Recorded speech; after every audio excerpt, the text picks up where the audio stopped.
Oke, selamat sore. Kita mulai aja ya.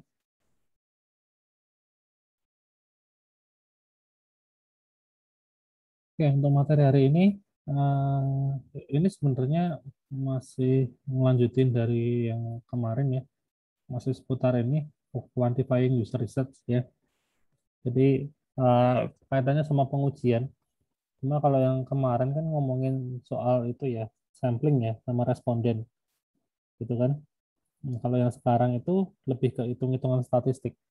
Ya, jadi diasumsikan kalian sudah ngetes ya, kalian punya desain, kemudian kalian tes ya, entah caranya pakai apapun, bisa pakai ngitung task time, terus completion rate dan macam-macam gitu ya. Intinya kalian sudah dapat hasil ya. Nah, hasilnya tuh kemudian mau diuji ya secara statistik. Hasilnya tuh valid apa enggak sih? Gitu. Jadi goalnya dari materi ini tuh sebenarnya untuk menguji itu ya. Oke, nah ini kalau waktu dulu masih tatap muka offline ya, tatap muka langsung gitu, di kelas itu pakai aplikasi ini ya buat ngitung ya. Tapi kalau sekarang online kalian bisa pakai laptop kalian ya, pakai Excel gitu, nggak perlu aplikasi ini ya. Karena di Excel formulanya itu sudah lengkap, tinggal panggil-panggil aja. Tapi kalau di HP kan nggak nggak lengkap ya. Jadi harus install aplikasi tambahan ya. Ya ini ya gitu. Nah, nanti kalau kalau apa ujian ya kalian bisa pakai Excel aja sih, nggak usah pakai ini ya. Dan nggak harus, kalau dulu sih harus itu ngeprint ya, ngeprint kayak misalnya T-table sama Z-table ini kan bentuknya tabel kayak gini nih. Ini Z-table, nah kayak gini di print ya, di print nanti hitungnya manual, dicari satu-satu gitu. Ya. Nanti saya ajarin juga caranya pakai Z-table manual gimana. Just in case kalau misalnya kalian apa namanya mau ngitung nilai Z tapi kebetulan nggak ada Excel atau nggak ada apa kalkulatornya, kalian bisa pakai tabel ini ya, gitu. Nah, jadi sebenarnya kita mau ngapain sih? Nah, jadi gini, kalau misalnya kalian kalian sudah ngetes desain kalian kan, contohnya ini ya, 8 dari 9 pengguna itu berhasil menyelesaikan task, ya kan? 8 dari 9 itu kan kalau dibikin persenan kan hampir 90% ya. Katakanlah kita bulatin jadi 90% ya, hampir 90%. Ya. Nah, kan ketemu hasil 90%. Kemudian kalau misalnya ternyata nilai benchmarknya itu 60, nah benchmark itu maksudnya nilai kelulusan itu loh. Kalau di atas 60% berarti layak untuk dipakai gitu misalnya. Nah, kita kan ketemu tadi hasilnya 90%. Nah, apakah kita bisa jamin bahwa aplikasi kita itu sudah layak atau sudah benar-benar di atas benchmark atau belum? Nah, kalau secara statistik kita harus uji ya, diuji secara statistik. Tujuannya untuk membuktikan apakah aplikasi kita itu sebenarnya mewakili populasi atau enggak sih. Jangan-jangan dari 9 orang yang kalian tes ini memang 9-9-nya itu kebetulan pintar semua, bisa jadi kan kayak gitu. Ya, ya wajar hasilnya bagus. Ya. Padahal kan nggak semua orang tuh pintar pakai aplikasi. Ya, barangkali kalau di tes ke sampel yang lain hasilnya juga nggak sebagus ini kan gitu kan. Bisa jadi kayak gitu. Nah, tujuan kita tuh menguji itu loh. Jadi data kita tuh sudah mewakili populasi atau belum. Ya, seperti itu. Nah, kemudian biasanya kalau ngitung kayak gitu tuh kita harus pakai yang namanya confidence level ya. Nilainya tuh kalau kalian nggak ngerti ya, kalian bingung, defaultnya tuh 95% ya. Gitu. Biasanya bisa 90 ya, 95 atau 99. Yang jelas nggak ada 100% ya. Karena diasumsikan gimana pun juga kita ngitung itu masih ada kemungkinan salah meskipun hanya 1%. Gitu. Jadi nggak ada confidence level 100% ya. Karena tetap ada kemungkinan meleset gitu ya. Oke. Oh ya, sebelum masuk ke sana, untuk uji statistik itu kan kita pakai yang namanya ini ya, istilahnya apa ya ini, distribusi ya, bentuk distribusi. Ini distribusi normal ya, puncaknya di tengah ya, namanya distribusi normal kan, eh, apa namanya, kalau misalnya saya apa ngitung rata-rata IPK di apa namanya mahasiswa informatika gitu misalnya. Nah, pasti ketemunya kan di tengah ya. Ini misalnya paling kiri ini 0, paling kanan itu 4 ya. Paling banyak itu pasti ya, nilainya sekitar 2, sekian gitu lah ya. Pasti di antara itu ya. 2, sekian gitu. Yang dapat IPK di atas 3,5 pasti cuma sedikit ya. Yang di bawah 1 juga cuma sedikit gitu. Yang banyak tuh yang 2, ini pasti banyak banget ya. Nah kayak gitulah kurang lebih ya.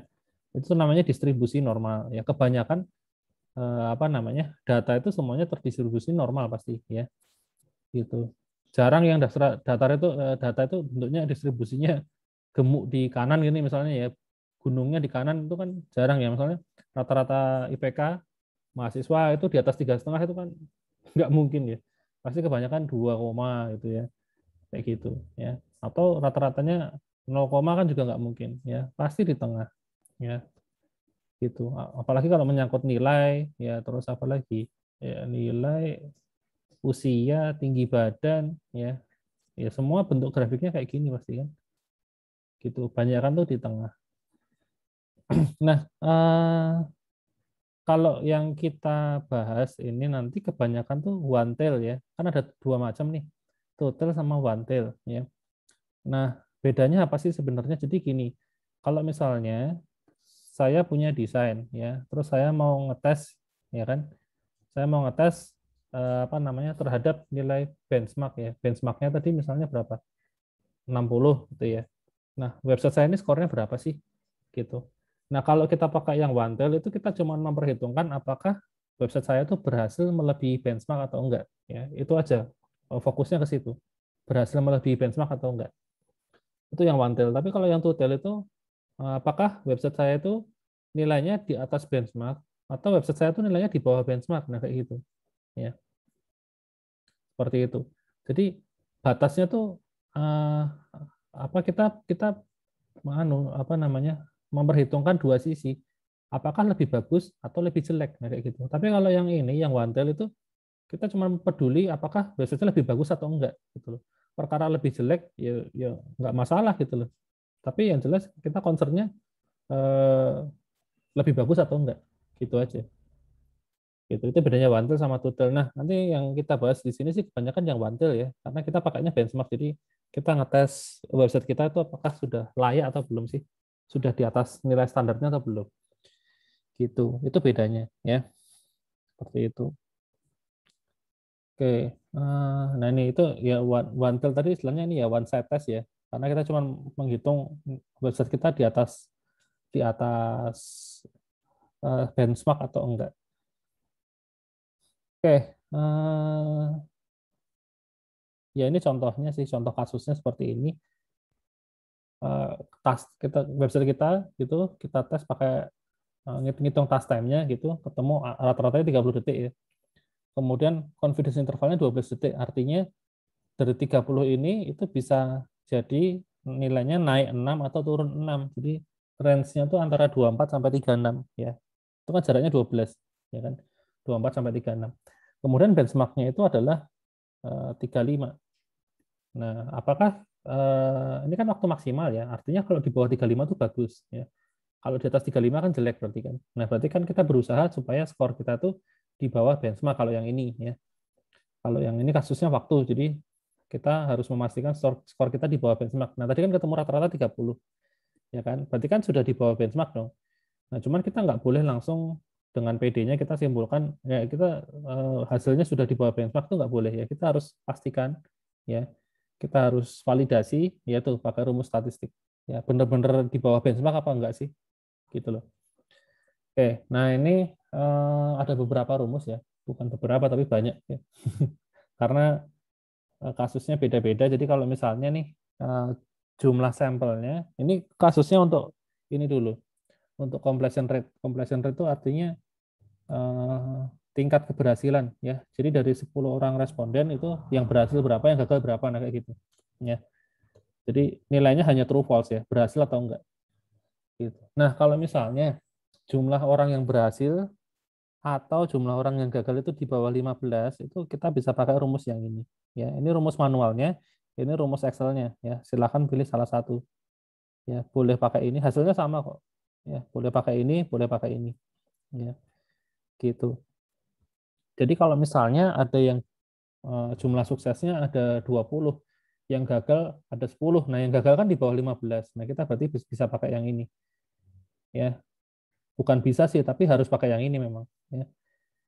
Tapi kalau misalnya jumlah yang berhasil 20, yang gagal 19, ya kita nggak bisa pakai yang ini, nanti ada sendiri rumusnya. Ya. Karena tidak ada yang di bawah 15. Jadi ini minimal salah satu harus di bawah 15. Ya. Ya demikian juga kalau misalnya yang berhasil itu ada 1000, ya. Yang gagal 10 itu juga tetap pakai ini ya. Itu pokoknya salah satu tuh di bawah 15. Ya. Kita pakai yang ini. Oke, nah contohnya adalah misalnya ini ya, dari 8 dari 9 responden itu berhasil menyelesaikan tugas ya. Kemudian benchmarknya 70%, ya. Nah, apakah ada cukup bukti yang menyatakan bahwa ya paling enggak 70% dari semua pengguna itu bisa menyelesaikan tugas tersebut. Nah, ini kan kita membuktikan ya, membuat bukti seberapa yakin sih kita dengan data ini gitu loh. Nah, ini kalau mau manual bisa dimasukin ke sini. Ya, N-nya ini kan jumlah orangnya kan 9. Dibagi yang berhasil tadi 8, dalam kurung 9 dikurang 8, dan seterusnya ya. Nah, itu kalau mau, apa namanya, istilahnya manual bisa pakai cara itu. Ya. Tapi kalau, apa namanya, eh, kalau mau pakai rumus bisa pakai yang ini ya. Ini jumlah yang berhasil 8, ini jumlah semuanya 9. Kemudian ini benchmarknya ya, probability underscore S ini benchmarknya tadi 0,7 ya. Terus yang kumulatifnya ini di set biasanya true ya. False, sorry. False. Oke. Nah, ini contoh perhitungannya ya. Nah, jadi kan eh, kita kan ngetes ya 8 dari 9 ya, terus benchmarknya 0,7, ininya false. Ketemu nilai ini 0,15 atau 15% ya. Nah, kemudian kita juga harus menghitung, ya ini kan 8 dari 9 responden itu berhasil menyelesaikan tugas, ya kan? Nah, berarti kan ada kemungkinan bisa juga 9 dari 9 responden berhasil menyelesaikan tugas kan? Gitu loh. Karena kan kita mengetasnya kan, anu ya, skornya kan di atas benchmark, ya kan? Apakah di atas ini 70%? Jadi kita juga perlu menghitung probabilitas kalau misalnya lebih dari 8. Jadi kalau misalnya ini jumlah totalnya bukan 9, tapi misalnya 12 ya kita harus ngitung 8, 9, 10, 11, 12 harus kita hitung semua. Gitu ya. Ini kebetulan hanya 8 sama 9, berarti kita ngitungnya 2 kali ya, dimasukin 8, terus ini 9, ini dimasukin 9 sama 9, ketemu ini. Kemudian ini 2 ini dijumlahkan ya. 0,15 sama 0,04 dijumlahkan, jadi ketemu 0,19 ya. Atau 19,6%. Nah, 19,6% itu dikurangkan ke 100% ya. Ketemulah angka 80,4%. Nah, ini adalah derajat keyakinan ya. Tingkat keyakinan kita bahwa 70% responden berhasil itu adalah ini ya, 80,4%. Gitu. Caranya seperti itu. Kemudian, nah ini kalau manual ya, hasilnya sama sih. Ya, ini kalau mau pakai manual bisa juga. Oke, kemudian di buku tuh ada pakar yang menyatakan bahwa nilai ini tuh kurang akurat ya. Jadi dia melakukan modifikasi ya dengan cara nilai probabilitasnya tuh dibagi 2 ya. Jadi tadi kan ketemu ini ya 0,15 gitu kan dari hasil perhitungan yang pertama. Nah, ini dibagi 2 jadi ketemunya 0,07 ya. Kemudian yang ini 0,04 juga dibagi 2. Sorry. Ya, 0,04 dibagi 2. Bentar, berapa sih tadi? 0,04.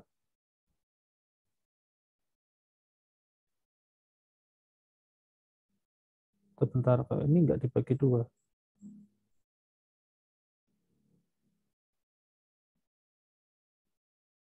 Setengah probabilitas dari suatu keberhasilan. Oh, yang ditambahin itu, yang setengah itu hanya yang ini aja. Apa namanya? Yang di perhitungan ini kan 8 dari 9 ya. Hanya itu yang dikalikan setengah ya, sisanya tetap normal ya. Sisanya tetap normal, terus kemudian dihitung keluar hasilnya segini ya. Sorry. Eh, Ketemu hasilnya ini, apa? Mana tadi? Nah, ini Jadi nilai probabilitasnya lebih besar ya. Nah, ini dianggap lebih akurat sih. Sama nggak tahu, saya lupa siapa yang bikin ini rumusnya ya. Gitu, tapi lebih disarankan pakai yang mid probabilitas. Jadi yang pas angkanya ini sesuai dengan soalnya ya 8 dari 9 ini dikali setengah ya. Kalau sisanya normal ya. Gitu. Temu ini 88,2%. Oke, berikutnya itu tadi untuk yang sampel kecil ya. Sampel kecil. Loh, ini kok error sih?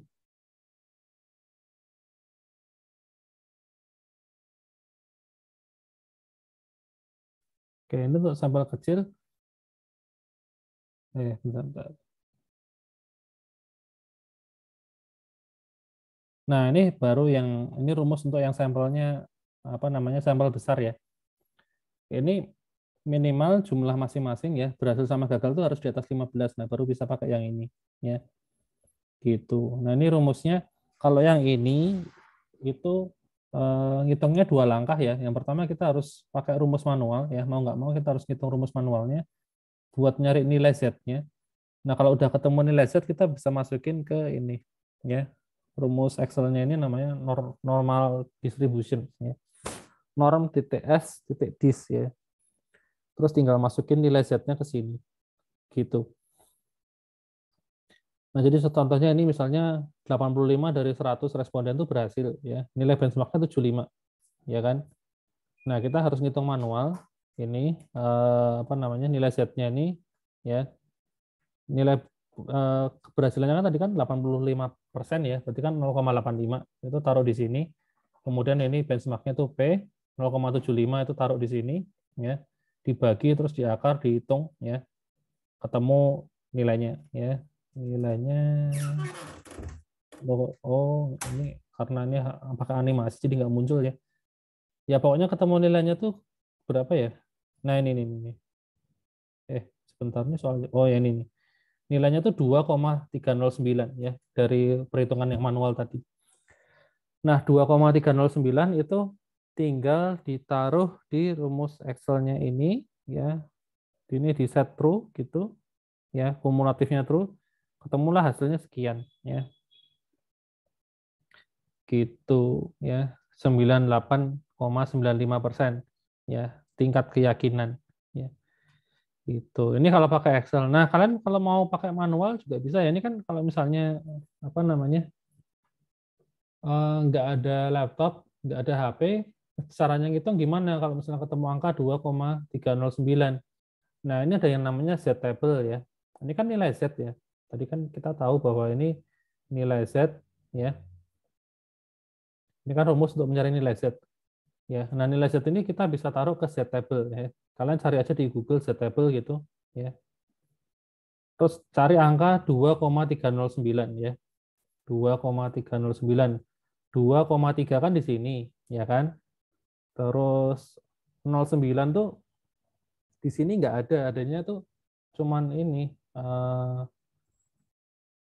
kan dua dua angka di belakang koma ya, berarti cuman gini sampai sini tok ya. Artinya ini harus dibuletin ya.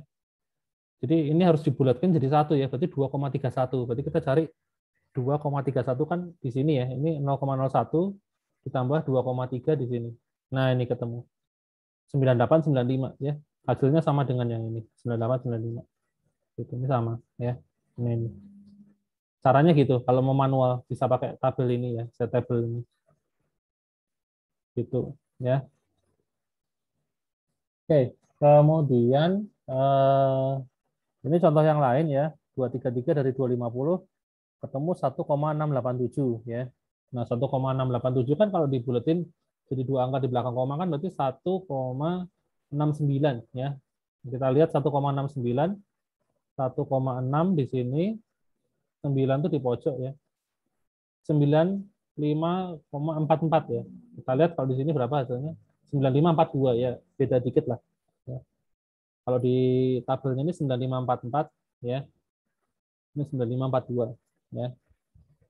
Gitu. Caranya gitu. Cuman kalian nggak perlu khawatir kalau selama masih online ini kalian bisa pakai Excel ini ya. Jadi tidak perlu khawatir, langsung keluar hasilnya. Ya, ya tadi just in case kalau misalnya kalian nggak ada komputer, ya harus ngitung manual ya pakai tabel itu. Gitu. Nah, kayaknya semester depan sih sudah nggak online lagi kita ya. Sepertinya kalau lihat di sini ya kondisinya kayaknya sudah tatap muka. Nah, jadi jangan sampai ngulang DA. Nanti kalau ngulang DA semester-semester berikutnya kan udah offline, kalian nggak bisa pakai komputer lagi ya, harus pakai kertas gitu. Gitu. Oke, kok jadi nggak bisa di scroll. Oke. Nah, kemudian kalau tadi itu kan untuk score completion ya, bentuknya true false ya. Berapa yang berhasil, berapa yang gagal gitu kan. True or false. Nah, kalau misalnya skornya bentuknya satisfaction gimana? Ya, satisfaction itu maksudnya angka gitu loh. Angkanya tuh bisa ada rentangnya, misalnya 1 sampai 10 ya. Orang bisa ngasih skor 3, bisa ngasih skor 6, 7, 8 ya, kayak gitu. Nah, caranya hitung gimana? Nah, ini rumusnya juga beda ya. Ini pakai t-table ya. Karena kita ngitung nilai T ya. Kalau ngitung pakai nilai T, berarti kita ngitung t-table ya. Gitu. Oke. Nah, langsung ke contohnya aja. Jadi misalnya ada 20 responden itu diminta ngetes aplikasi, ngetes HP gitu ya. Kemudian suruh ngisi kuesioner ya.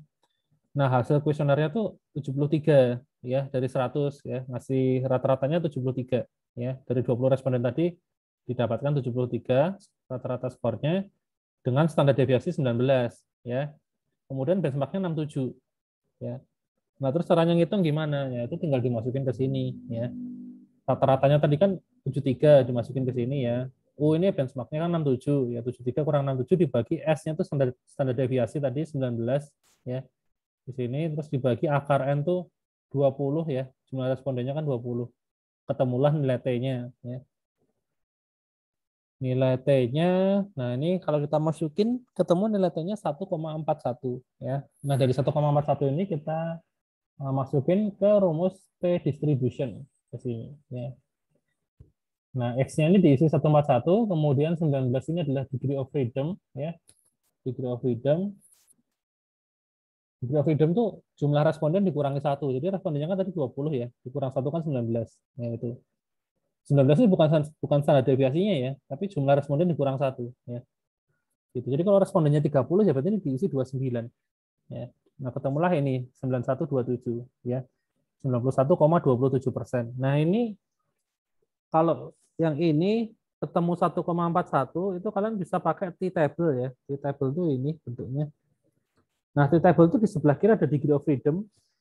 Ya, degree of freedom-nya kan tadi kan jumlah responden dikurang 1 ya, berarti kan 19 ya kan di sini kan. Terus nilainya 1,41, berarti dari sini kita cari 1,41 ya.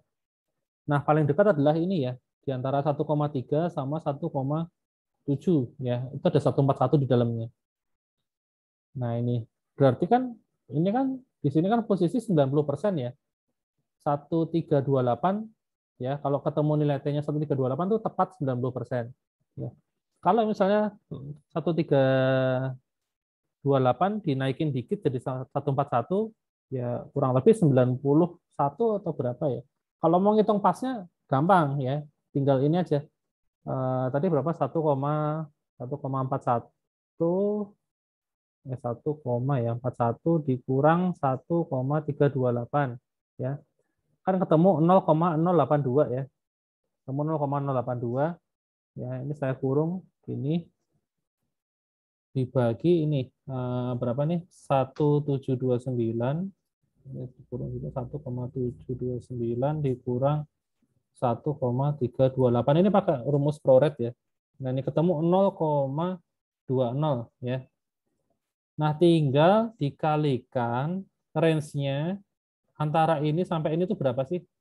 Ini kan 90 ya, ini 95 ya kan. Range-nya kan 5 ya. Selisihnya kan 5, berarti saya kali 5. Nah, ini ketemu 1,022. Nah, ini tinggal saya tambah ke 90 ya. Tambah 90.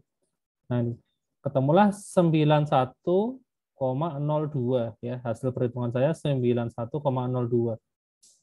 Ya ini hampir sama lah ya, 91,2 ya. Ya, kurang lebih 91% gitu. Karena di sini kan kita kalau dipakai tabel ini kita nggak bisa ngitung benar-benar pas ya, benar-benar akurat itu nggak bisa. Ya, hanya mendekati aja gitu. Nah ini seperti itu caranya. Ini juga sama ya. Respondennya 172, rata-rata SUS-nya 80, standar deviasi 23, benchmark-nya 75. Ya, tinggal dimasukin ke rumus tadi ya. Ini masukin, terus ketemu nilai T-nya 2,85. Nah, 2,85 degree of freedom-nya 172 dikurang 1 berarti 171 ya. Nah, kalau di sini nggak ada ya degree of freedom 171 ya, karena di atas 100 tuh langsung loncatnya ke 1000 gitu. Nggak bisa ngitung kita kalau pakai tabel manual. Ya. Tabel ini hanya ditujukan kalau degree of freedom-nya di bawah 30. Ya. Nah, ini maksimal 30. Jadi sampai 30 tuh masih ada hitungannya naik satu gini. Ya. Tapi setelah 30 itu langsung naiknya 10 kan. 30 langsung loncat ke 40. Jadi kita nggak bisa ngitung kalau degree of freedom-nya 32 gimana. Ya nggak bisa. Habis 40 langsung 60. Kita ngitung 50 aja nggak bisa di sini. Ya. Gap-nya jauh. Gitu. Jadi kalau ngitung manual hanya bisa mentok 30 ya kalau mau akurat gitu. Tapi kalau pakai Excel ya mau 1000 juga nggak apa-apa ya. Usernya 1000, 10.000 atau sejuta itu nggak apa-apa kan tinggal masukin rumus doang selesai. Ya. Nah ini yang contoh dua ini ketemu 0,9975 atau 99,75% kita yakin bahwa datanya di atas benchmark. Gitu. Kemudian, nah kita juga bisa, tadi kan kasusnya kita punya data kontinu ya. Data kontinu itu maksudnya ya tadi pakai SUS ya, kita bisa ngasih rating 1 sampai 5 ya kan. Nah, kita kalau mau biar lebih ringkas itu bisa kita ubah ya. Rating 1 sampai 5 itu kita pecah jadi biner ya. Misalnya untuk rating 1, 2, 3 itu diubah jadi 0 ya. Rating 4 sama 5 diubah jadi 1. Nah, itu kan jadi biner. Ya kan? Jadi kita convert dari continue ke biner ceritanya gitu. Nah, kalau kita convert seperti itu kita bisa pakai rumus yang binomial distribution tadi. Yang rumus yang pertama tadi yang paling pertama. Gitu. Jadi kalau kita punya data kuesioner hasilnya seperti ini, kemudian kita convert ya. Untuk 1, 2, 3 itu jadi 0, kemudian 4, 5 itu jadi 1. Nah, terus kita tinggal inputin ke sini, binom di sini ya. Ketemu hasilnya ini ya. Ya kalau mau bisa, tapi itu apa namanya? Akurasinya berkurang ya karena kan informasinya kan kayak dikompres ya. Awalnya ada yang skor 4 sama 5 kan diubah jadi sama-sama 1 kan. Jadi kan akurasinya pasti berkurang. Tapi ya kalau mau ringkas ya gitu sih, itu bisa lebih cepat ngitungnya ya. Nah, kemudian ada ini namanya Net Promoter Score. Ini sih metode ya, metode untuk apa namanya?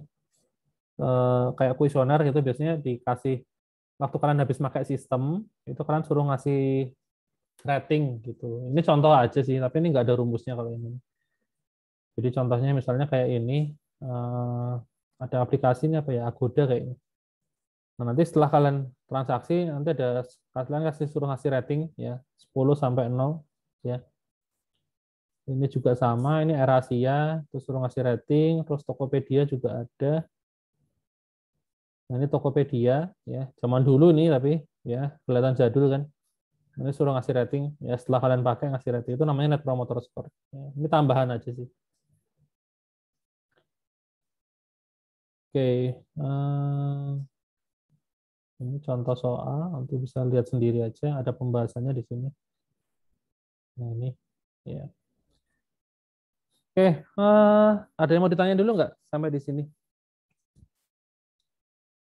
untuk ngitung apa namanya ya memvalidasi ya istilahnya memvalidasi desain ya berdasarkan hasil pengujian. Adakah yang mau ditanyakan?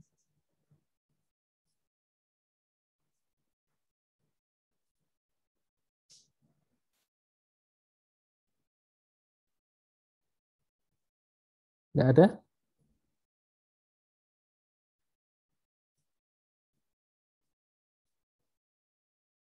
Belum, Pak. Oke. Kita lanjutin ya. Yang bagian berikutnya itu kita mau ngetes dua desain ya. Dua desain atau dua kelompok responden. Gitu. Kalau tadi kan kita cuma ngetes, misalnya kita punya aplikasi, kita tes hasilnya apa udah kan gitu. Nah, sekarang itu kita punya aplikasi, terus mau kita compare dengan aplikasi lain yang sejenis. Ya, misalnya kita mau bikin aplikasi sosial media, ya kan? Terus kalian mau bandingin sosial media kalian dibandingin apa namanya TikTok gitu misalnya atau Instagram ya. Nah itu eh, lebih bagus yang mana skornya. Nah itu. Jadi kita mau bandingin between design ya. Oke. Di sini kita karena membandingin desain kan berarti kan kita pasti ngetes dua kali ya. Ini contohnya ya. Ini Facebook dari tahun ke tahun gitu. Kalau mau di compare misalnya. Nah kita kan ngetes dua buah desain ya kan, ada dua buah desain artinya kita kan bisa kita ngetesnya tuh dua kali kan paling enggak kan, desain yang pertama dites, desain yang kedua dites ya kan. Nah untuk ngetes desain A sama desain B ya itu bisa jadi respondennya tuh sama persis ya, jadi ini ada 4 orang ngetes desain pertama, terus 4 orang itu juga ngetes desain yang kedua, itu orangnya sama. Bisa juga orangnya beda ya, jadi yang ngetes desain pertama sama ngetes desain kedua itu beda orang gitu. Jadi ada dua kemungkinan ya untuk ngetes. Nah, itu rumusnya berbeda ya. Cara ngitungnya beda. Nah, akan lebih gampang kalau kita tuh ngetes apa ngitungnya kalau subjeknya tuh sama ya. Kalau subjeknya sama itu ngitungnya lebih gampang. Tapi kalau subjeknya beda, nah itu lebih rumit dan butuh orang lebih banyak ya. Jadi kalau misalnya yang subjeknya sama itu 30 orang cukup. Nah, kalau subjeknya beda ini mungkin butuh berapa ya? 50 atau 100 gitu. Pokoknya lebih banyak sih. Oke. Nah, ini langsung kita masuk ke rumusnya aja ya. Ini yang subjeknya sama itu rumusnya sebenarnya simpel, cuman kayak gini doang ya. Apa namanya?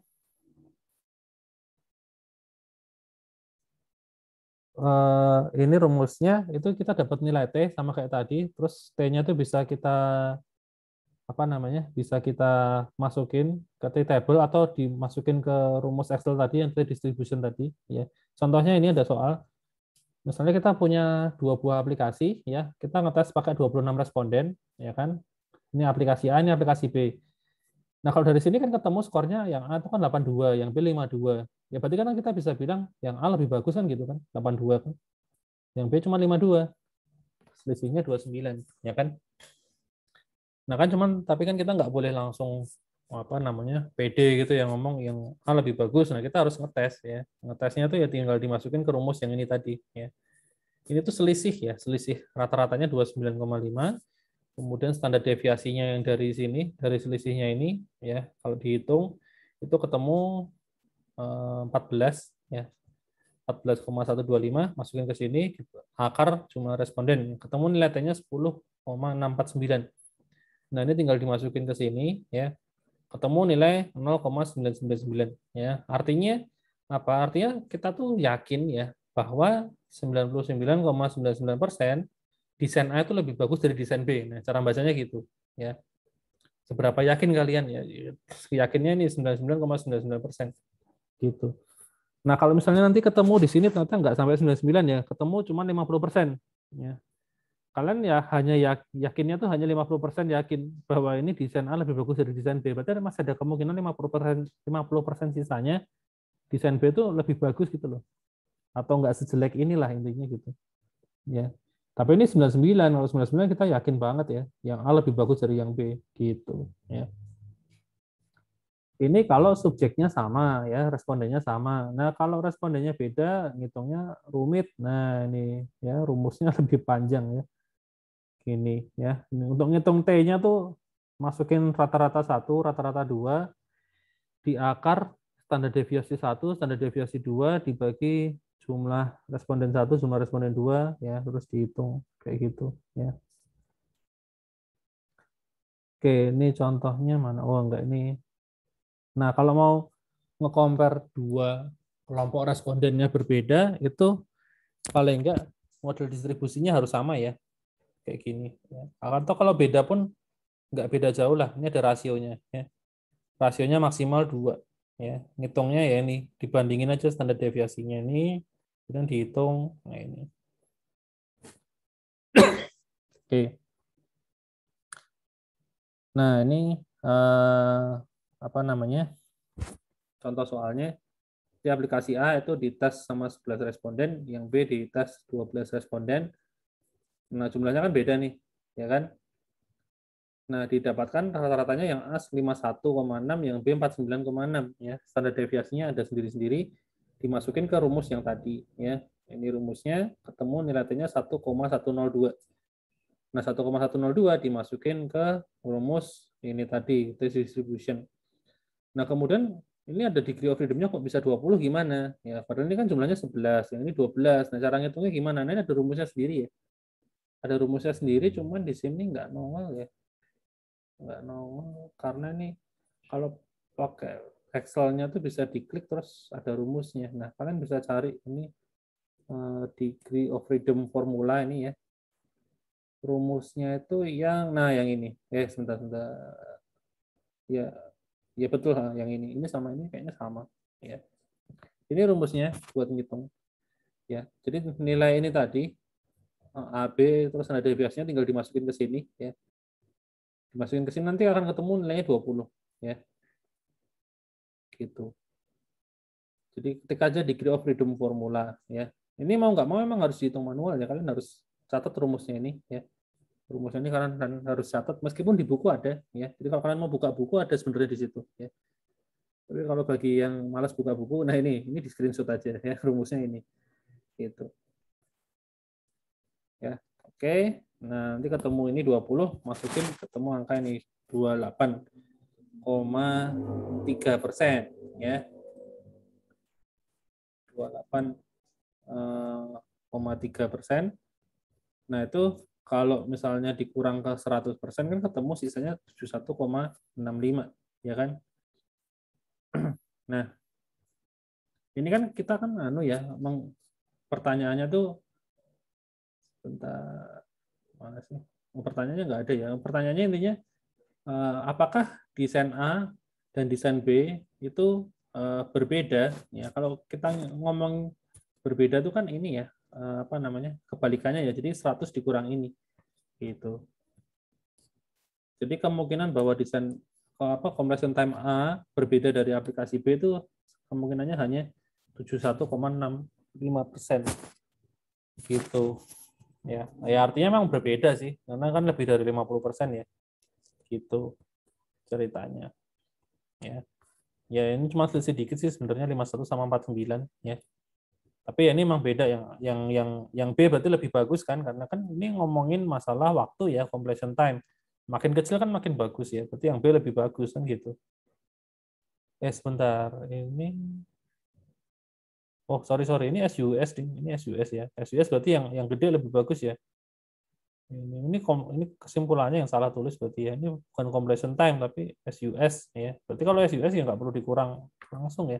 Langsung pakai yang ini aja gitu. Memang skornya berarti 28% ya. 28% itu berbeda. Berarti artinya 71% itu sama ya. Ini sama aja dua desain ini ya. Kemungkinannya tuh di atas 50% tuh sama gitu loh. Ya dua ini berarti nggak ada bedanya meskipun yang A sedikit lebih tinggi ya. Hanya selisih 2 poin tapi sebenarnya dua-duanya ini sama aja ya. Bisa disimpulkan begitu. Ini salah ya kesimpulannya ya. Kalimatnya salah. Oke. Kemudian sorry.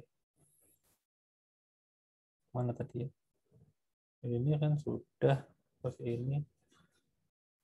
Nah, berikutnya adalah ini ada rumus yang lain ya kalau mau ngitung between subject ya. Bisa pakai yang namanya chi-square test ya atau Fisher exact test ya. Chi-square itu ini rumusnya ya. Cocok untuk kalau sampelnya gede ya. Kalau kalian punya sampel gede itu bisa ngitung pakai ini gampang ya, tinggal masukin aja langsung ketemu nih. Ini simbol chi-square ya. Gitu. Jadi ini contohnya ini ya. Contohnya ini dimasukin kemudian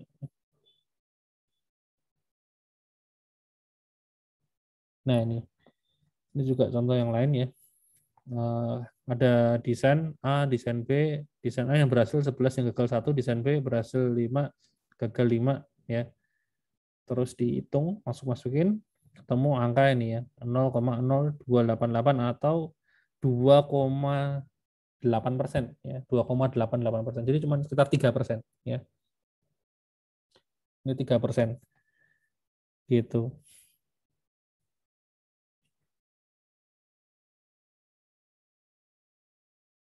Oke, kemudian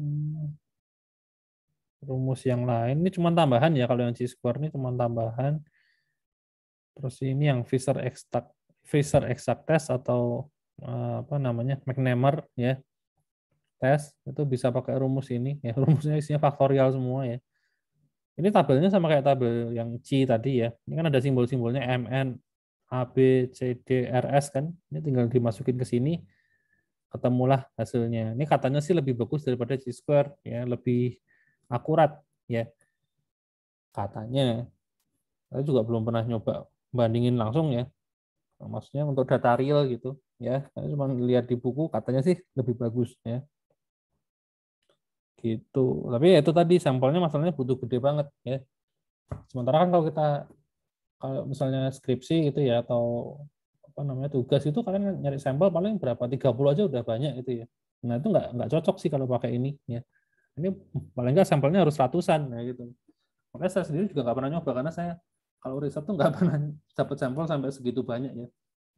Karena kan waktunya ya, untuk antar muka nih makan waktu lama kan. Misalnya kita punya desain ya kan, terus suruh ngetes ke satu orang ya, skenario nya 10. Nah, satu orang aja bisa setengah jam sampai 1 jam gitu loh. Kalau 100 orang kan berarti butuh 100 jam ya. Itu kalau dikerjain 4 hari aja harus nonstop ya, nggak tidur, nggak makan. Ya itu. Jadi saya sendiri juga nggak pernah ngitung kalau pakai yang ini ya. Maksudnya hasilnya tuh bener lebih akurat apa enggak sih? Ya, tapi katanya sih iya gitu. Jadi kita percaya aja lah ya, kan udah ada di buku gitu ya. Yang namanya buku kan kita percaya aja tanpa harus kita nyoba ya. Yang nulis kan orangnya kan juga kredibel. Oke.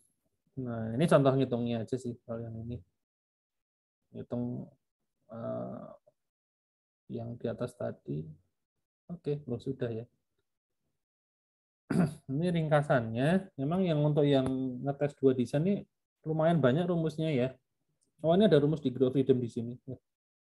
Graph rhythmnya ada di sini. Yang tadi saya cari di Google tadi ya, ada di sini ternyata. Bisa pakai ini kalau lupa ya. Gitu ya. Ya intinya sih materi materi hari ini kita belajar untuk memvalidasi data ya. Jadi kalau kita punya data hasil pengujian, kalau kita nguji desain kita sendirian ya, nggak ngompar ke desain yang lain, kita bisa pakai yang rumus yang bagian pertama tadi ya. Yang ada yang small sample sama yang large sample tadi loh, ada 2 macam kan. Tergantung kita yang mana. Ada juga yang pakai data continue ya, itu rumusnya juga lain lagi. Jadi ada 4 macam tadi ya. Kemudian kalau kita punya desain dan kita mau compare dengan desain yang lain, kita bisa pakai rumus yang ini, ada 2 tadi ya, within subject sama within subject ya. Semuanya intinya sama-sama nyari nilai T atau nilai Z ya, di antara itu ya. Nilai distribusi T sama nilai distribusi Z ya, intinya gitu. Oke, masih ada lagi nggak sih? Ini contohnya aja ya, nanti bisa dibaca sendiri ya, contoh latihan soal ini. 20 pengguna diminta menambahkan kontak pada sebuah aplikasi CRM. 11 pengguna dapat menyelesaikan pada versi lama. Ya. Dan 9 pengguna dari grup kedua yang dapat menyelesaikan. Oke, berarti kita punya 20 user ya kan. Ada 2 desain ya, desain versi lama sama desain versi 2 ya kan. Grupnya juga ada 2 ya, ini grup pertama, ini grup kedua. Jadi di grup pertama itu 11 dari 20 itu berhasil ya kan. Kemudian di yang grup kedua itu 9 dari 11 yang berhasil. Berarti ini between subject ya. Nah ini di between subject pakai rumus yang ini tadi ya, dimasukin masing-masing. Oh dihitung dulu tapi ya. dihitung rata-ratanya sama standar deviasinya untuk masing-masing grup, kemudian dimasukin ke sini, ketemu nilai ini ya, nilai T-nya itu 2,33, dimasukin ke sini ya, ke nilai T distribution ketemu 0,033 ya, gitu. Nah 0,033 kan di bawah nilai alfa ya. Nilai confidence-nya kan tadi 95, berarti nilai alfanya 5%. Jadi selama nilainya di bawah 5%, berarti memang data tersebut tuh beda gitu loh, signifikan. Ya. Seperti itu. Ya itu aja sih. Sudah habis. Ya. Ada yang mau ditanyain mungkin tentang materi hari ini? Banyak ngitung-ngitung ya. Oke, nanti kalau masih ada yang misalnya saya jelasin kurang detail, bisa kalian lihat di video tadi ya, yang sudah saya share di LMS. Itu videonya cukup lama ya, 2 video itu 2 jam lebih ya, 1 jam tambah 4, enggak nih, hampir 2 jam ya, hampir 2 jam. Nanti mungkin bisa di skip ke bagian yang kalian mau lihat aja gitu ya. Atau kalau masih lihat situ juga masih kurang jelas, nggak bisa langsung tanya ke saya ya di grup itu ya, di grup DA tanya aja gitu ya. Oke, ada yang mau ditanyakan mungkin sebelum saya akhiri kelasnya?